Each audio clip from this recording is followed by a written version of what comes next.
سوال یہ ہے کہ کیا عقائد میں تقلید نہ ہونے کے معنی ہیں کہ جو چاہیں عقیدہ بنا لیں؟ اس کو تھوڑا سا وہی والی بات ہے، ہم پہلے تو یہ غور کریں کہ عقائد میں تقلید ہے کیوں نہیں، عقائد میں تقلید کیوں نہیں ہے۔ دیکھیں، تقلید جو ہے ایک ظنی چیز ہے، ظن سے ظن و گمان جو آپ کہتے ہیں، جو یقین سے نیچے کا مرحلہ ہوتا ہے۔ تقلید ایک ظنی چیز ہے، درست؟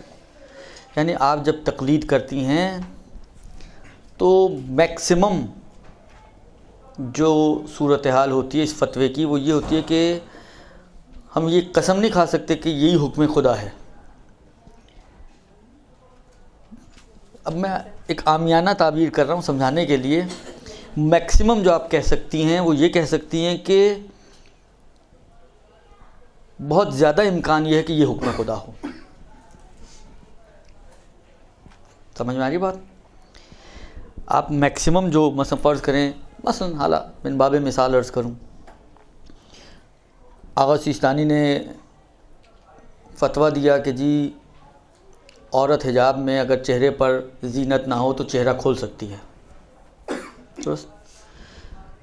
کوئی آپ کو پوچھے یہ حکم خدا ہے، یہی حکم خدا ہے، یعنی لوح محفوظ پر جو لکھا ہوا ہے وہ یہی چیز لکھی ہوئی ہے، آپ کہیں گے کہ نہیں مجھے کیا پتا، تو آغا سیستانی نے کہا ہے، یہی کہیں گے نا آپ۔ یہ تو نہیں آپ کہیں گے کہ ہاں یہ حکم خدا ہے، مجھے کیا پتا، تو آغا سیستانی کو پتا۔ ہم گئے آغا سیستانی کے پاس کہ حاجی آغا یہ جو آپ نے فرمایا ہے کہ جی عورت جو ہے وہ چہرہ کھول سکتی ہے، قسم کھائیں کہ یہ حکم خدا ہے، قرآن لے کر آئیں، منگوائیں قرآن۔ میں قسم تھوڑی کھا سکتا ہوں، میں نے جتنا کوشش کر سکتا تھا میں اپنی میکسیمم کوشش کے نتیجے میں اس بات تک پہنچا ہوں کہ بہت زیادہ امکان اس بات کا ہے کہ حکم خدا یہی ہو۔ جو امکانات تھے ان میں سے سب سے زیادہ امکان اس بات کا ہے کہ حکم خدا یہ ہو کہ عورت اگر زینت نہ ہو چہرے پر تو اسے چھپانا عورت کے لیے نامحرموں سے واجب نہیں ہے۔ حالانکہ اس میں بھی کچھ شرط و شروط ہیں، ابھی میں وہ حجاب کے احکام تو نہیں چل رہے کہ ساری شروط اور قیود کے ساتھ بیان کروں، میں صرف ایک سمجھانے کے لیے ایک مثال دی ہے، درست؟ بس تقلید جو ہے وہ میکسیمم آپ کو جو اس کی اڑان ہے نا وہ اتنی ہے کہ وہ آپ کو ظن تک لے کے جاتی ہے اور یقین سے نچلے درجے پر رکھتی ہے آپ کو۔ اس کی تعبیر آسان یہی ہو سکتی ہے کہ یقین تک نہیں پہنچاتی، 100% شیورٹی نہیں دیتی آپ کو، اس سے نیچے ہیں آپ۔ جبکہ عقائد میں 100% شیورٹی چاہیے ہوتی ہے، یقین چاہیے ہوتا ہے۔ آپ کہیں جی امام، احتمال قوی یہ ہے یا زیادہ امکان اس بات کا کہ امام ہونا چاہیے کوئی نہ کوئی، تو یہ بات نہیں چلے گی۔ آپ کا یہ کہ امام ہونا ضروری ہے، پھر امام کون ہے، امام کی خصوصیات کیا ہیں، یہ وہ چیزیں ہیں جن کے اندر یقین چاہیے آپ کو۔ تو تقلید یقین تک پہنچاتی نہیں ہے، درست؟ تو پھر کیسے جائز ہو جائے تقلید عقائد میں اور اصول دین میں؟ کیونکہ جو چیز ہمیں چاہیے وہ تقلید دیتی نہیں۔ ہمیں کیا چاہیے ہوتا ہے اصول دین میں؟ یقین۔ اسی لیے اگر توضیح المسائل ہو آپ لوگوں کے ہاتھ میں، اگر نہیں ہے تو میں آپ کی خدمت میں عرض کروں، جو پہلا مسئلہ دیا ہوا ہے، پہلے مسئلے میں کیا لکھے انہوں نے؟ اصول دین میں قطعی امور میں اور مسلمات میں تقلید نہیں ہوتی، اس لیے کہ بالآخر ایک چیز جو قطعی ہے، جہاں پہ قطع یعنی وہ یقین، 100% شیورٹی۔ اصول دین میں کہتے ہیں ہر مسلمان کے لیے اصول دین کو از روئے بصیرت جاننا ضروری ہے، دلیل سے جاننا ضروری ہے، صحیح نا؟ اور جب دلیل ہوگی تو وہ آٹومیٹکلی پھر یقین آور ہوگی۔ دلیل یہاں پہ جو از روئے بصیرت ہے، یہ دلیل مضبوط اور محکم دلیل کہ جو آپ کو ثابت کرے کہ خدا کا وجود ہے، خدا ایک ہے، نبی کی ضرورت ہے، نبی خاتم الانبیاء ہیں، آئمہ کی ضرورت ہے، امام کی ضرورت ہے، خدا عادل ہے، قیامت ہونی چاہیے وغیرہ وغیرہ، درست. بس تقلید یقین تک نہیں پہنچاتی، اور کیونکہ اصول دین میں یقین کی ضرورت ہوتی ہے لہذا اصول دین میں تقلید نہیں ہو سکتی، اس کا وہاں پہ کوئی فائدہ ہی نہیں ہے، درست. تقلید تو نہیں ہو سکتی. اب کرنا کیا ہے؟ اب وہی والی بات جو انہوں نے کہا کہ دلیل کے ساتھ آپ کو سمجھنا ہے، یعنی اصول دین رٹے والی چیز نہیں ہے، سمجھنے والی چیز ہے. اور سمجھنا بھی اس طرح سے کہ آپ 100% شیورٹی کے ساتھ، یقین کامل، درست. ایسا یقین آپ کے پاس ہونا چاہیے کہ جس میں دیکھیں یقین اس کیفیت نفس کو کہتے ہیں کہ جس کے اندر آپ دوسری سائیڈ میں 1% بھی احتمال نہ دیں. مثلا اس وقت 5:15 ہوئے ہیں، دن ہے یا رات؟ اگر کوئی کہے آپ کو نہیں جی رات ہے تو آپ کیا کہیں گی؟ کہیں جی سورج ہی نظر نہیں آ رہا، پھر کیا کہیں گی؟ کچھ نظر آئے یا نہ آئے، دن ہے، ہمیں یہ پتہ ہے کہ دن ہے، سورج نظر آئے نہ آئے نہ آئے، اس لیے کہ ابھی مغرب کا ٹائم نہیں ہوا، رات کا وقت نہیں ہوا، تو بس دن ہی ہے. کڑی بھی البتہ کھڑی ہوئی نہیں ہونی چاہیے. یعنی آپ 1% بھی امکان نہیں دیں گی ابھی بیٹھے بیٹھے کہ اس وقت شاید رات ہو گئی ہو. 1% اس قناعت نفس، اس نفس کی بے نیازی کے جس میں آپ 1% بھی احتمال نہ دیتے، اس کو کہتے ہیں آپ منزل یقین پر فائز ہیں. حق الیقین، عین الیقین، اور پھر دوسرے وہ اس کی کیٹیگریز اپنی ہیں، لیکن بالآخر اس کو یقین کہتے ہیں کہ جو طرف مقابل جو بھی امکان ہوتا ہے اس کے بارے میں آپ کا 1% بھی اس کی گنجائش موجود نہ ہو. آپ مرد ہیں یا عورت؟ اگر کوئی کہیں گے آپ مرد ہیں، آپ وہ مجھے یاد ہے یہ ایک اختلاف بھی ہے، ایک قصہ مجھے یاد آ گیا آپ کی خدمت میں عرض کروں. ایک اختلاف بھی ہے، پوری جزیات کے ساتھ یاد نہیں لیکن ہلکا پھلکا مطلب سمجھا دوں گا آپ کو کہ یقین کیا ہوتا ہے. کہ یہ اختلاف ہے ہماری فقہا کے درمیان کہ اصول دین میں دلیل ہونا ضروری ہے یا بغیر دلیل کے خالی یقین ہو کافی. کیونکہ بعض اوقات ہوتا ہے آپ کو یقین ہے، دلیل آپ کے پاس نہیں ہے. کوئی آپ سے پوچھے دلیل کیا تو آپ کہیں گے وہ تو مجھے نہیں پتہ لیکن میں مانتی ہوں، اور 110% مانتی ہوں، اتنا یقین ہے مجھے، درست. تو یہ ہو سکتا ہے بعض اوقات. تو یہ اصول دین کے باب میں یہ 2 طرح کے فتوے ہیں. آغا خوئی، آغا سیستانی یہ دلیل کے قائل ہیں، لیکن آغا خمینی دلیل کے قائل نہیں تھے، کہتے ہیں یقین ہو کافی ہے، دلیل نہ بھی ہو چلے گا، درست.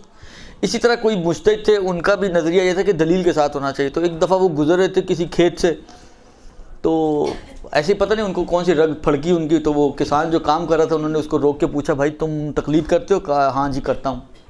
کہا کس کی کرتے ہو؟ اب مجھے نام یاد نہیں ہے کہ کون تھے، بہرحال جو بھی نام لیا وہ یہی تھے جو پوچھ رہے تھے. کہا کہ اچھا تو یہ بتاؤ کہ تم اللہ کو مانتے ہو، یقین ہے تمہارا اللہ کے پاس؟ کہاں ہے. کہا کہ دلیل بتاؤ، تم جس کی تقلید کرتے ہو وہ تو دلیل کے قائل ہیں کہ دلیل کے ساتھ یقین ہونا چاہیے، تو دلیل بتاؤ. کہتا دلیل تو نہیں ہے میرے پاس.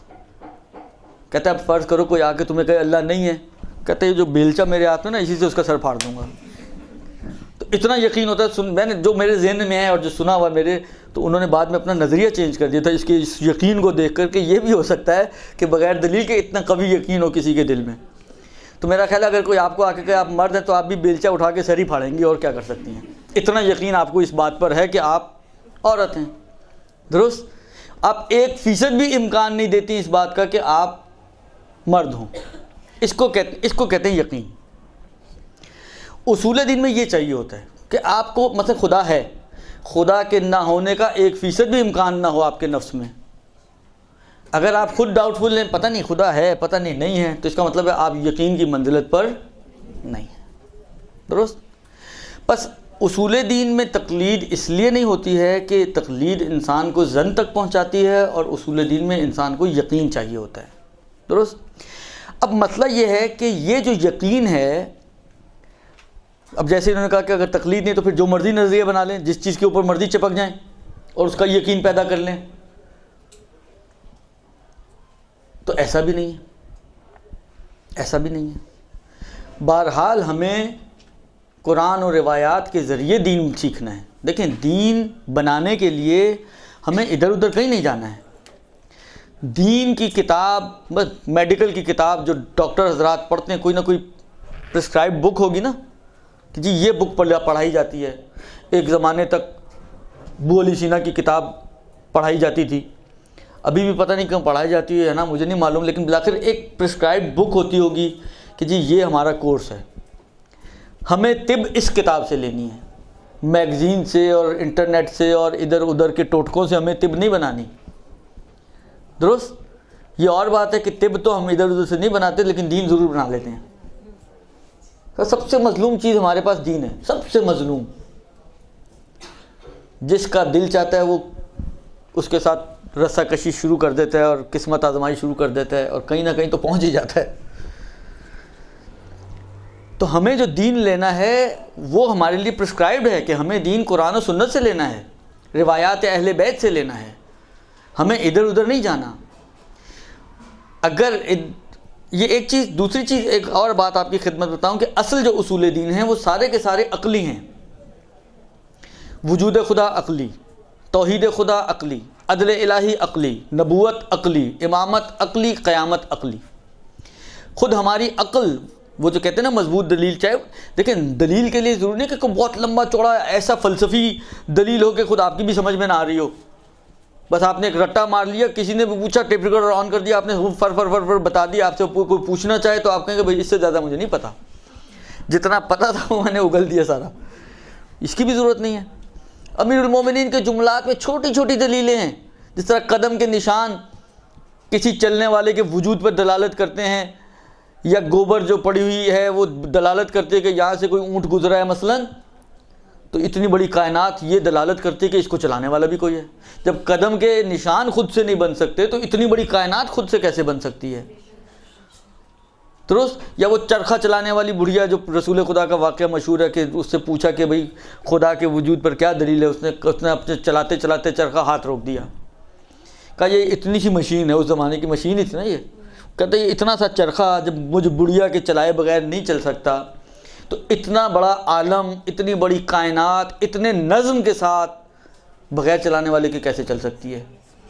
تو یہ چھوٹی چھوٹی چیزیں، اس کے لیے کوئی فلسفی دلیلوں میں پڑھنا اور لمبے چوڑے کہانیاں سنانا اس کی بھی ضرورت نہیں ہے، اتنی بھی دلیل ہو تو کافی ہے۔ لیکن عقیدہ کیا بنانا ہے وہ ہمیں آؤٹ لائن قرآن اور روایات سے ملے گی، وہ ہم نے ادھر ادھر سے نہیں ملنی، وہ ہم نے انڈین فلموں سے نہیں لینی، وہ ہم نے فیس بک اور ٹویٹر اور نامی دونوں اللہ اور بلا، یہ جو سب کچھ اتنے وسائل آج کل چل رہے اس سے نہیں لینی ہے۔ دیکھیں بعض چیزیں خوبصورت نظر آتی ہیں، وہ یہ جو امیر المومنین کا جملہ بھی نقل کیا، کلمت و حق و یراد بہ الباطل، شکل میں اتنی پیاری آپ کو نظر آئے گی کہ آپ کہیں گے یہ واقعاً کیا بات کہی ہے، لیکن اس کی گہرائی میں اگر آپ جائیں تو آپ کو پتہ چلے گا کہ جو سامنے اتنی خوبصورت بات نظر آ رہی ہے اس کی گہرائی میں آپ کو کتنی خرابیاں نظر آئیں گی۔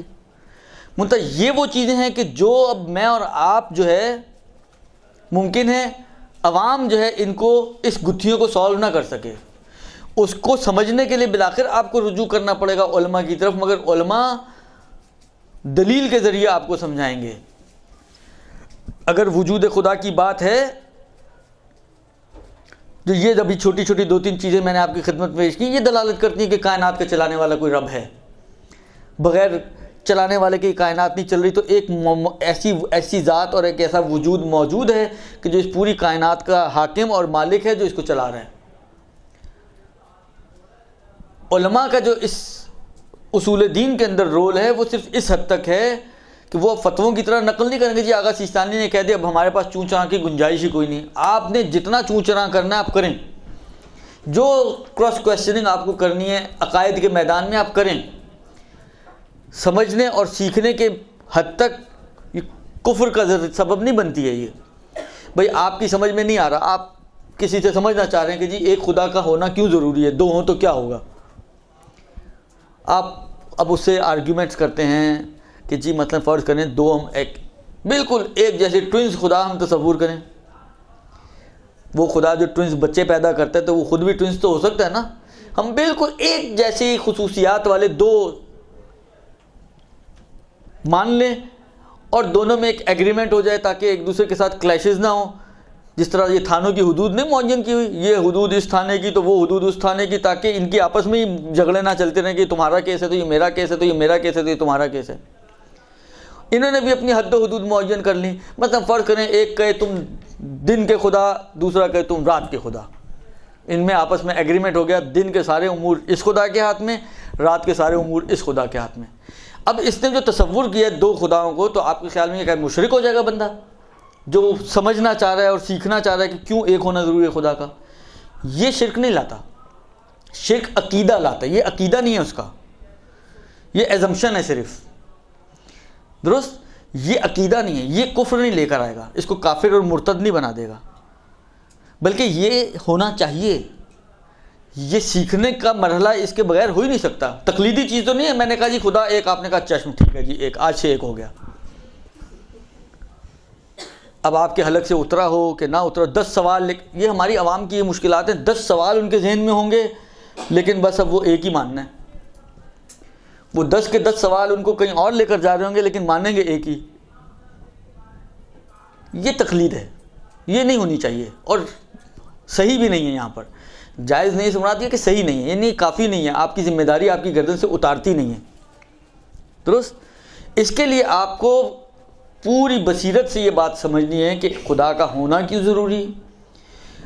اگر ایک نہ ہو تو کیا وہ بعض علماء اس بات کے قائل ہیں, یہ کام نہ کریں کہ شبہ تو ڈال دیں لوگوں کے ذہن میں, پھر اس کا جواب ہی نہ دیں.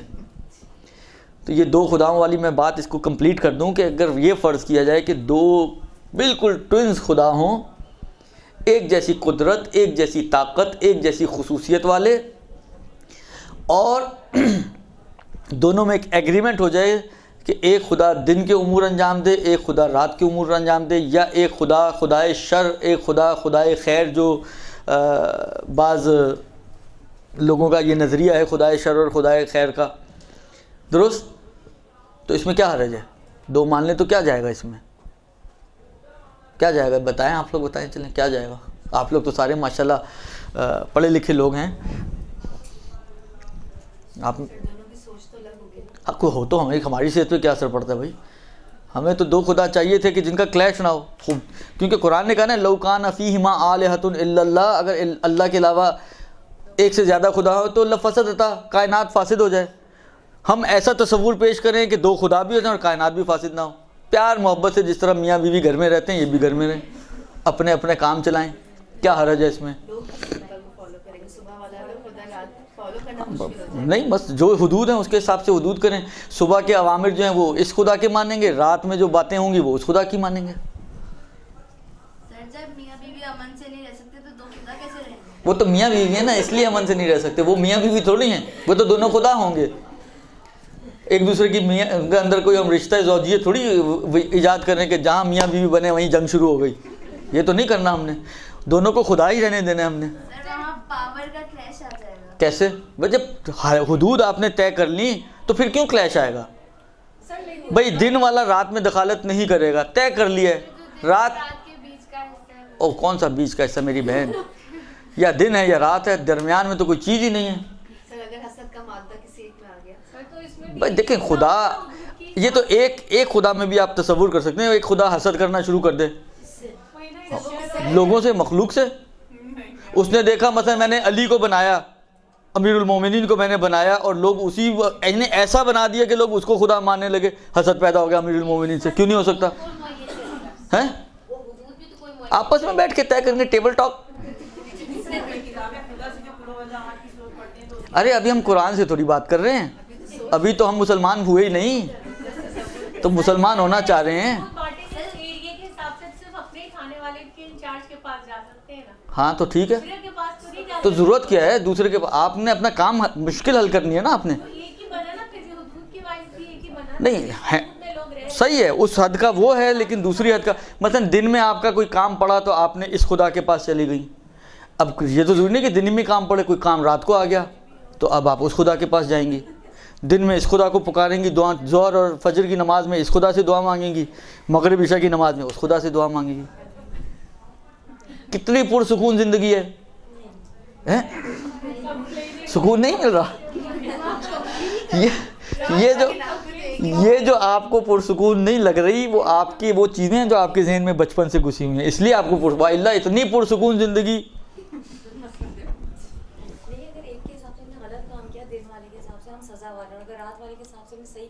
تو دن والا سزا دے گا، رات والا تھوڑی دے گا آپ کو. اس نے دن والے میں تھوڑی ٹانگ مارنی ہے. بابا دیکھیں، میں نے دن میں جرم کیا، قتل کر دیا، درست؟ تو دن والا خدا ہے جو مجھے سزا دے گا. اب وہ آج کے دن دے، کل کے دن دے، پرسوں کے دن دے، وہ اس کی مرضی ہے. لیکن اگر یہی قتل میں رات کو کروں گا تو اب یہ سزا نہیں دے سکتا مجھے. ایگریمنٹ ہمارا ایسا کہ وہ والا اب سزا دے گا. سر رسول تو دونوں کے حبیب ہیں، تو دونوں میں لڑائی ہو جائے گی. رسول ہمارے ابھی اللہ کو تو پہلے ایک کریں، پھر ہو سکتا ہے ہم کچھ رسول بھی تھوڑے سے اور نکال لیں. ہیں بیلچا لاؤں، منگواؤں بیلچا منگواؤں دفتر سے. عرض خدمت یہ ہے، میں آپ کی خدمت میں عرض کرتا ہوں، بہت آپ لوگوں نے تب آزمائی کر لی. عرض یہ ہے کہ دیکھیں، جب ہم خدا کی بات کرتے ہیں تو خدا کے لیے کچھ کوالٹیز ہونی چاہیے، ٹھیک ہے نا. جس طرح ہم امام کی بات کرتے تو ہر ایرے گہرے نتھو خیرے کو تو ہم امام نہیں بناتے تھے. یہی تو ہمارا ڈسپیوٹ چل رہا ہے ان بھائی لوگوں سے. ہم کہتے ہیں کہ بھائی ہر ایرا گہرا کیسے بیٹھ سکتا ہے اس مسند پر جو خلافت رسول کی مسند ہو. اس کے لیے وہ ہو کہ جو رسول جیسا ہو، درست نا. لہذا ہم اٹھا کے امیر المومنین کو بٹھا دیتے ہیں، درست. اسی طریقے سے خدائی کے مرحلے پر جس ذات کو ہم نے کھڑا کرنا ہے تو آپ کے خیال میں ہر ایرا گہرا خدا بن سکتا ہے. یہ گائے بھی خدا ہے تو وہ بندر بھی خدا ہے، تو وہ ہاتھی بھی خدا ہے، تو وہ بت بھی خدا ہے، تو وہ سورج بھی خدا ہے، تو وہ آگ بھی خدا. جس کو مرضی آپ خدا بنا لو. یا اس کے لیے کوئی کرائٹیریا ہونا چاہیے، کرائٹیریا ہونا چاہیے نا. انہی کرائٹیریاز میں سے سب سے بڑا ایک کرائٹیریا جو ہے وہ یہ ہے کہ خدا محتاج نہیں ہوتا. اس کے اختیارات کے اندر حد بندی نہیں آ سکتی.